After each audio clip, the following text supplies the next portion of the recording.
تصريح خطير من زين الدين زيدان يفاجئ به النادي الأهلي بعد قرعة كأس العالم، ويحذر ميسي من الأهلي ويسخر من إدارة ليفربول بسبب محمد صلاح. شاهد ماذا قال. ولكن قبل أن نبدأ، لو أنت محب وداعم للنادي الأهلي ولا محمد صلاح فيرجى الإعجاب بهذا الفيديو، ولا تنسوا أن تعطروا فمكم بذكر الله والصلاة والسلام على رسولنا الكريم. بعد أن أوقعت قرعة كأس العالم للأندية النادي الأهلي مع انتر ميامي الأمريكي في افتتاح البطولة، ومعهم أيضا بورتو البرتغالي وبالميراس البرازيلي، فقد صرح زين الدين زيدان وأدلى بتصريحات نقلتها شبكة أفريقيا سبورت، وقال: أنا لا أعرف في مصر سوى النادي الأهلي ومحمد صلاح، وحاليا عمر مرموش الذي تألق مع فريقه الألماني انترخت فرانكفورت، فالقارة الإفريقية لا تملك نادي سوى النادي الأهلي المصري، وهو نادي القرن الإفريقي. ودائما الجميع في إفريقيا يشبه هذا النادي بريال مدريد بكثرة تتويجاته الإفريقية والمحلية، وأعتقد أن فريق ميسي ورفقائه ستكون مهمتهم ليس بالسهلة أمام النادي الأهلي، فالأهلي فاز من قبل على أندية أمريكا الشمالية وبالميراس البرازيلي، وفاز على الهلال السعودي برباعية، واتحاد جدة أيضا بثلاثية في أرضه، فالأهلي متمرس في هذه البطولة ولا يخشى جماهير انتر ميامي الأمريكي، فهم لديهم شخصية البطل ويلعبون على الفوز دائما.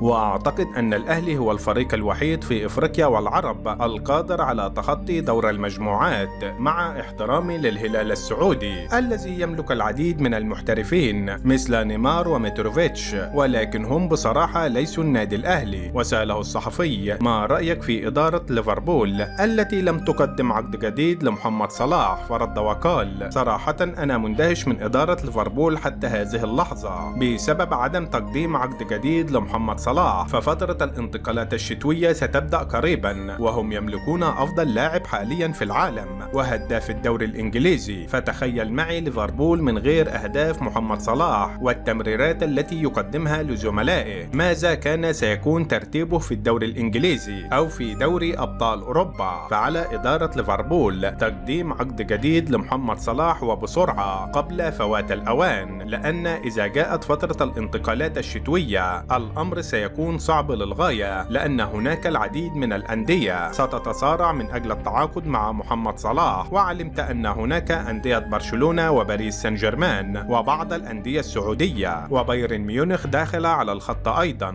وإنتر ميلان الإيطالي. الكل يريد صلاح، ولكن أنا أظن أن إدارة ليفربول ستجدد عقد صلاح في النهاية، وأنصح إدارة ريال مدريد إذا لم يجدد صلاح تعاقده مع ليفربول أن تتعاقد مع صلاح، لأن لا يوجد لاعب في ريال مدريد في مركز صلاح يؤدي مهامه ويحرز أهداف ويمرر تمريرات سحرية لزملائه مثل ما يفعل صلاح مع ليفربول. وفي النهاية شاركونا بآرائكم حول هذا الموضوع، ولا تنسوا الإعجاب بهذا الفيديو والاشتراك في القناة ليصلكم جديدنا.